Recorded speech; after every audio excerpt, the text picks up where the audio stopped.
أعوذ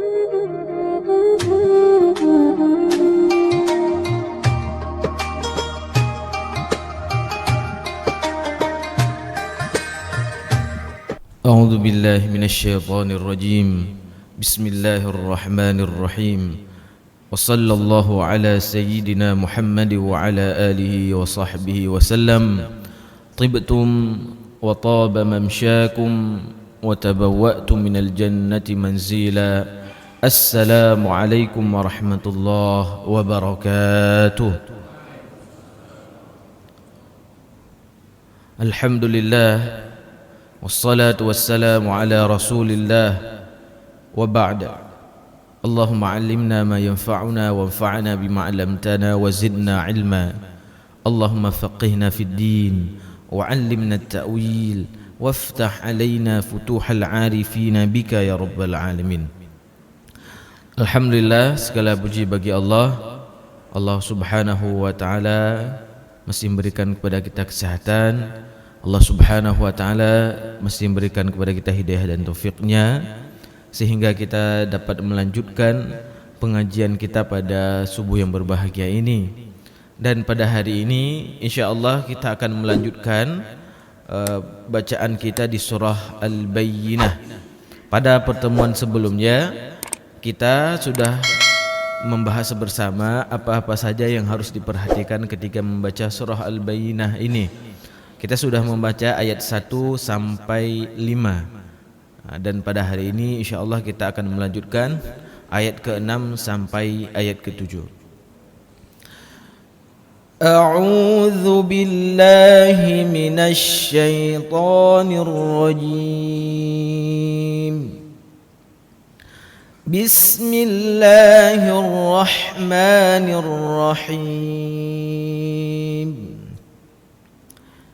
Innal ladzina kafaru min ahlil kitabi wal musyrikina Innal ladzina kafaru min ahlil kitabi wal musyrikina fi nari jahannam khalidina fiha Ulaika hum syarrul bariyah. Innal ladzina amanu wa 'amilus salihati ulaika hum khairul bariyah.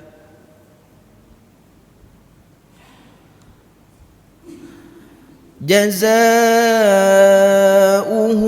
'inda rabbihim jannatu 'adnin tajri min tahtiha al-anharu khalidina fiha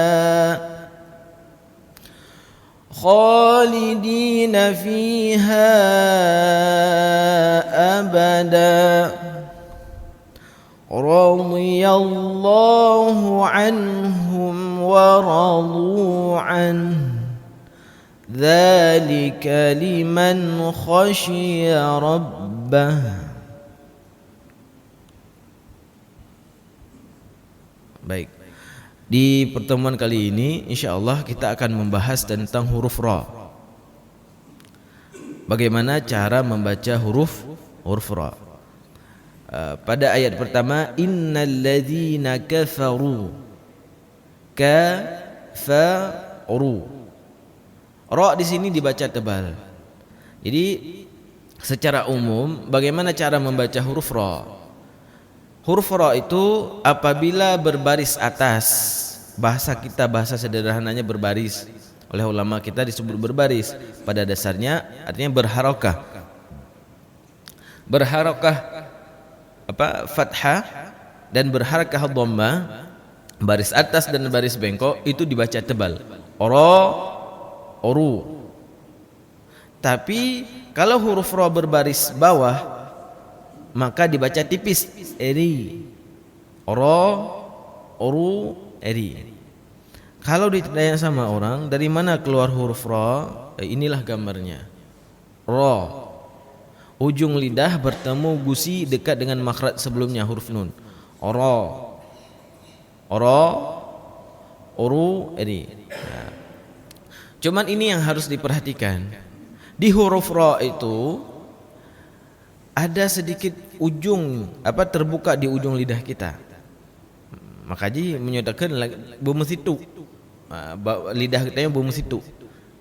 Karena dia ada sedikit tertahan makhrajnya, makanya harus ada ruang sedikit untuk mengeluarkan bunyi daripada huruf ra tersebut. Jadi tempat keluarnya dari ujung lidah bertemu dengan gusi dekat dengan makhraj sebelumnya huruf nun. Dan di ujungnya itu ada posisi yang seperti ini. Ra, eri, uru.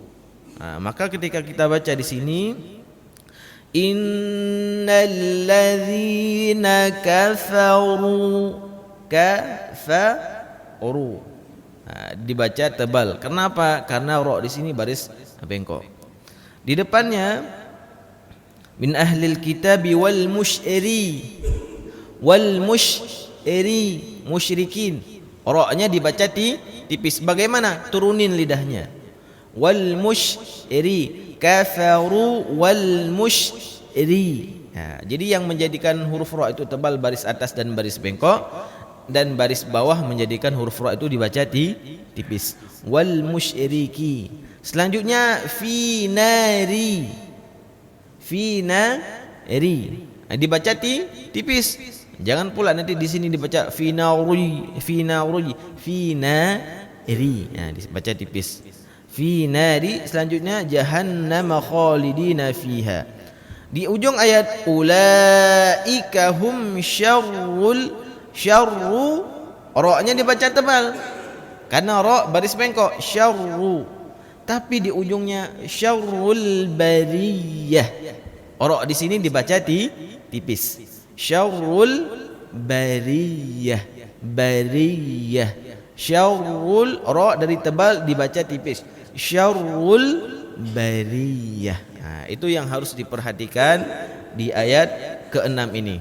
Innal ladzina kafaru, dari segi huruf ra. Selanjutnya inna. Setiap kita berjumpa dengan huruf nun yang bertasydid dan huruf mim yang bertasydid, maka bacaan gunnahnya itu harus lama. Bahasa kita yang berdengung, bertrip dengung ji. Inna, inna. Innal ladzina kafaru tidak boleh, tapi nanti disesuaikan dengan ketajaman kita membaca.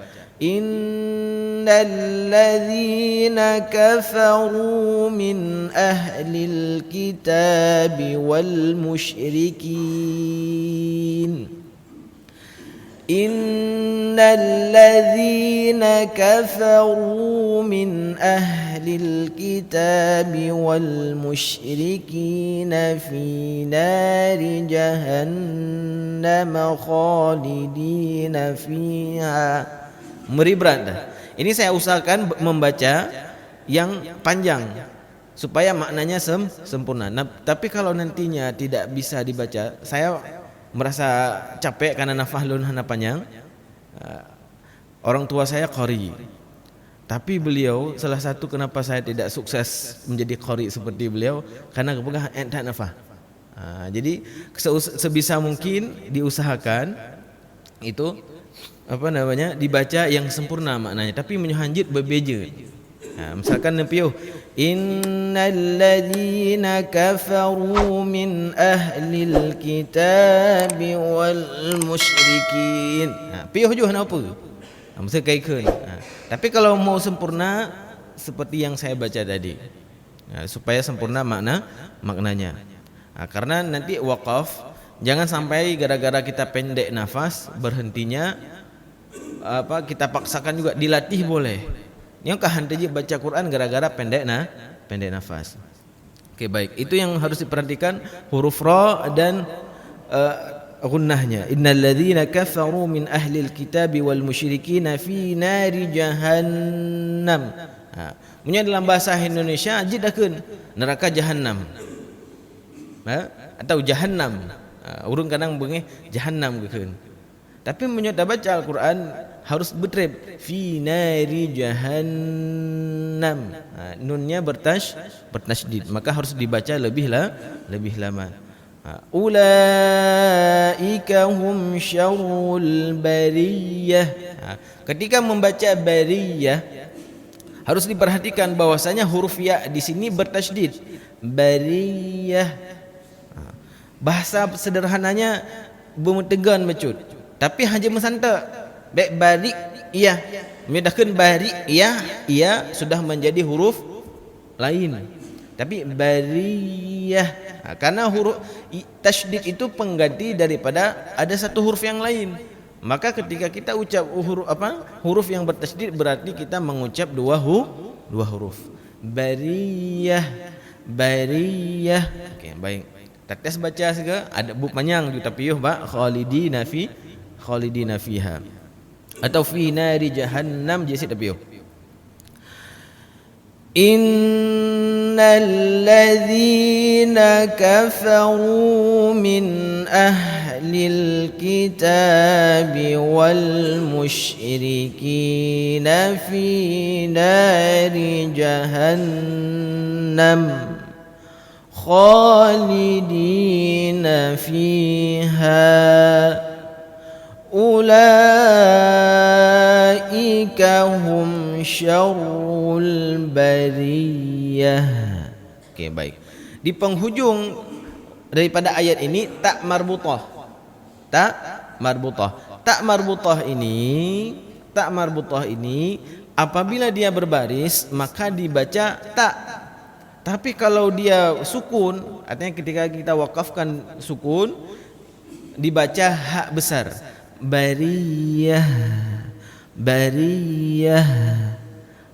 Seperti itu dibaca hak besar. Jangan dibaca hak kecil bariyah. Salah. Bariyah. Dibaca hak besar. Hak lu yang keliru tu ada nyamun. Hak lu atau keun hak dada, tapi bukan dari dada. Karena huruf itu paling jauh keluar dari pangkal tenggorokan. Baik, kita ulang siga tu tapi bak jahannam.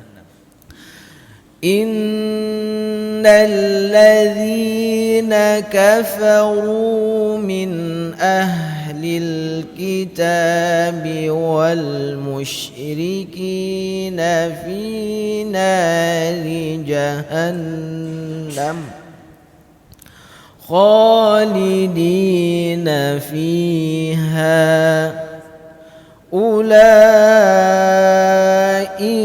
hum syarrul bariyah. Okey, baik. Ayat selanjutnya innal ladzina amanu wa 'amilus solihat. Okey. Punya tapiyuh lagi no. 'Amilus solihat. Huruf ta. Di salah satu pengajian kemarin ada yang bertanya, sebenarnya huruf ta itu berangin atau tidak? Karena urung baca tajri min tahtihal anhar atau di Al-Fatihah ihdinas siratal mustaqim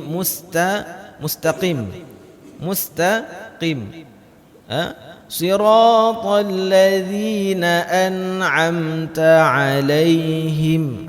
Huruf ta itu sebenarnya berangin atau tidak? Dia huruf ta itu sifat bawaannya itu emang berangin. Bacanya ta ti tu bat. Tapi ada satu hal yang harus dipahami. Bahwasanya apapun sifatnya, jadi mempelajari huruf itu ada dua. Yang pertama makharijul huruf, tempat keluar huruf seperti yang kita tampilkan tadi gambarnya. Ya, seperti yang kita tampilkan tadi gambarnya. Ta. Kita tampilkan saja dari mana keluar huruf ta. Nah, di sini. Itu tempat keluar huruf ta. Ta, ti, tu, bat. Huruf ta itu sifat bawaannya. Ini yang kita pelajari yang pertama makharijul huruf, dari mana dia keluar. Yang kedua bagaimana cara dia keluar. Cara dia keluar ini oleh para ulama disebut dengan sifatul huruf. Sifat bawaan huruf ta itu berangin. Tapi sifatul huruf dan makharijul huruf itu akan sangat tampak ketika dia disukunkan. Maka ketika membaca huruf ta, dia berangin, tapi ketika dia berbaris tidak berlebihan. Tajri min tahtihal anhar. Misalkan tajri siratal ladzina an'amta, itu juga salah. Tapi ada desirannya sedikit atau ada bunyi bahasa sederhana kita mengangin lah bacut. Ti tu bat. Kenapa? Karena sifatul dzatiyah. Sifat bawaan. Seorang terlahir putih. Tidak mungkin tiba-tiba dia sudah hitam. Ada hitam tapi kadang hitam jaro. Ya. Hitam jaro, hitam muka, main lamun tarik uro. Ya kan? Tapi genetiknya itu yang diwarisi tetap putih. Kenapa? Itu sifat bawaan. Huruf ta itu tetap berangin.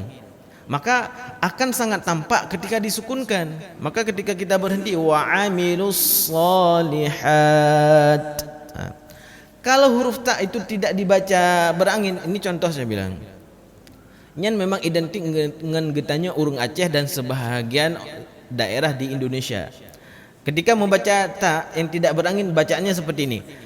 Tajri min tahtihal, itu tidak berangin. Tidak berangin, tapi ini lomboh contoh kalau tidak pekabeh sidra urung. Tapi inilah contoh kalau tidak berangin. Tajri min ta. Menan. Tapi orang Arab membaca huruf ta itu berangin. Ti tu bat. Ti tu bat. Tapi yang terasanya ketika bat itu yang sangat terasa. Tapi ketika dia berbaris tidak terlalu tampak. Tidak hanya di sifat huruf ini, sifat-sifat yang lain juga seperti itu. Baik, kita lanjutkan. Innal ladzina amanu wa 'amilus shalihat. Kalau kita berhenti, ulaika hum khairul bariyah. Oke, baik. Di sini ada huruf kha. Kha khairul bariyah. Huruf kha ini dibaca tebal. Kha khi khu. Jadi bacanya khairul bariyah. Baik ni baca khairul. Punya urang nan dalam bahasa Indonesia, tahu jangan apa. Tengku sonan tengku khairul. Kahana peh dah tengku khairul. Ya, khairul. Tapi kalau orang Arab itu kadang aneh, Pak. Tapi hanya dah kena aneh sih gurih tu. Saya dulu pernah ketika datang guru saya mengajarkan Al-Quran di sini, beliau tulis al-huruf jamak dalam bahasa Arab. Harfun al-huruf. Ketika saya terjemahkan dalam bahasa Indonesia, saya bilang ini huruf-huruf. Beliau protes, kenapa kamu bilang huruf-huruf?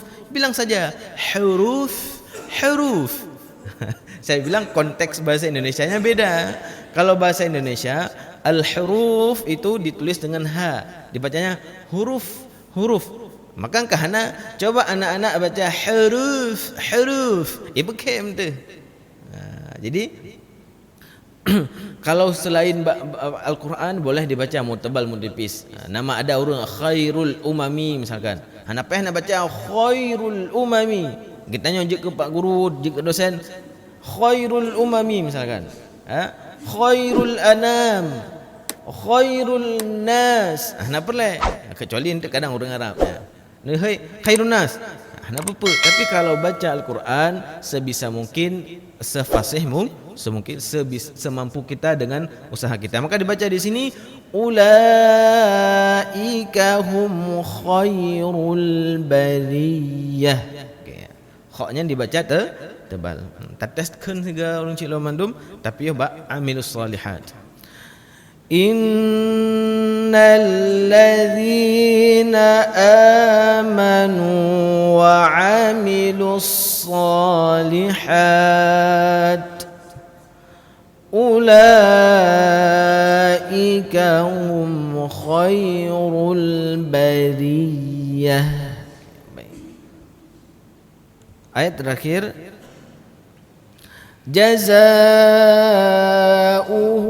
'inda rabbihim jannatu 'adnin tajri min tahtihal anhar khalidina fiha abada.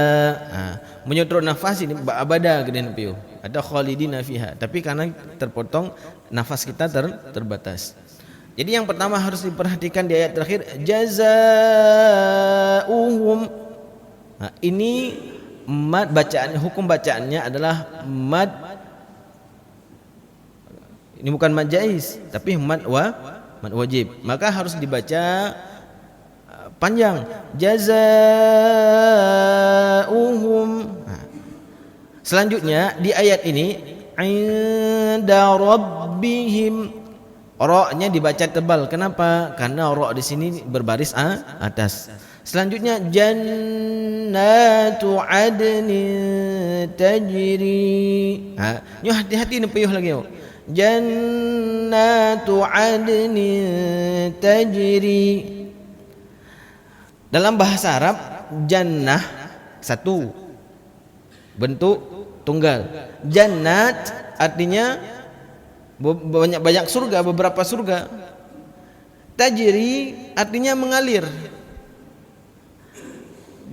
Selanjutnya di depan al-anhar.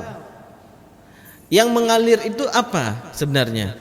Yang mengalir itu sungai-sungai. Bukan yang mengalir itu surga. Nah, ini hati-hati, berhenti Pak. Maka ketika kita baca, kalau kita berhenti, jazaa'uhum 'inda rabbihim jannatu 'adnin tajri. Ini hati-hati. Ada beberapa banyak tempat. Ada beberapa banyak tempat yang ada jannatun. Ini di sini ada adnin, jannatu adnin. Ada tempatnya jannatin tajri. Jadi tacok bat tajri ju.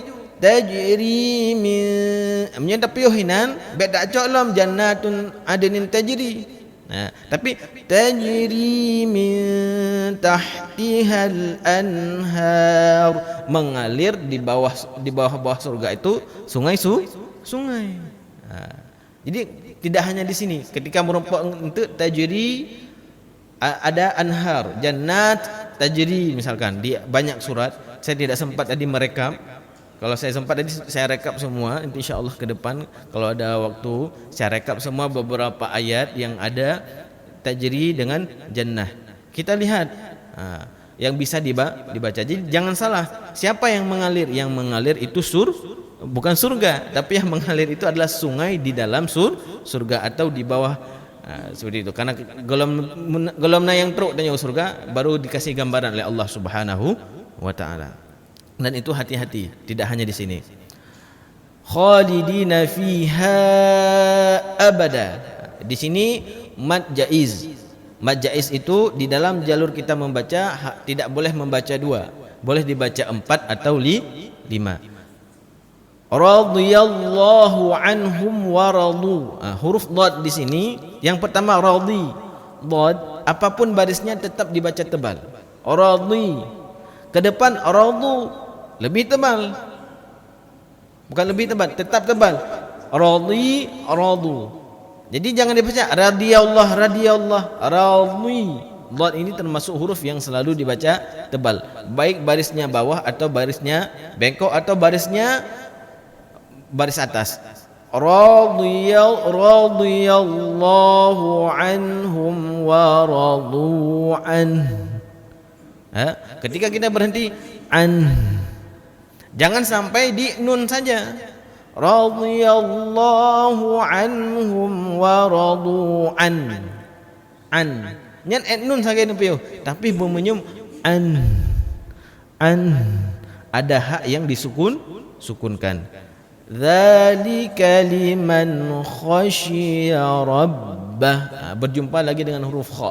Jangan dibaca khasyiya, tapi bacanya khasyiya. Dzalika liman khasyiya rabbah.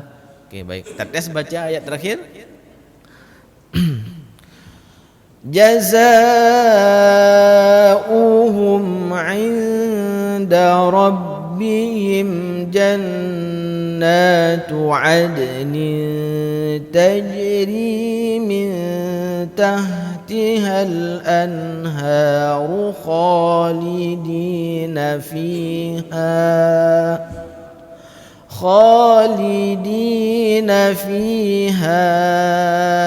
abada radiyallahu anhum wa radu anhu dzalika liman khasyiya rabbah sadaqallahul azim. Alhamdulillah, kita sudah menyelesaikan surah Al-Bayyinah, dan selanjutnya saya meminta izin kepada guru-guru saya semuanya, guru-guru Syekh Lun Tuan, untuk sementara inilah pertemuan terakhir bersama dengan saya. Dan insyaallah hari ini saya akan berangkat ke Pulau Jawa untuk menyempurnakan pendidikan S3 saya, mungkin selama sebulan atau bisa jadi sebulan lebih sedikit. Mohon doa daripada guru-guru saya, mudah-mudahan nantinya bisa berjumpa kembali, dan selama saya bermusafir melanjutkan pendidikan ini, insyaallah akan digantikan sementara oleh teman saya, Ustadz Fitrah Ramadhani. Insyaallah beliau nantinya akan melanjutkan bacaan di surah selanjutnya. Saya mohon izin dan doa daripada urung Syekh Lun Mandum. Lun Tuan mentang muda, kadang babah tajam becut. Nak tepeh-tepeh hati urung Syekh Lun Bandung, nepu muah Lun Tuan, beglah langkah betruk tujuan, insyaallah betruk Lun Walam kelai ke tempat yang mulia. Subhanakallahumma wa bihamdika asyhadu an la ilaha illa anta astaghfiruka wa atubu ilaik. Assalamualaikum warahmatullahi wabarakatuh.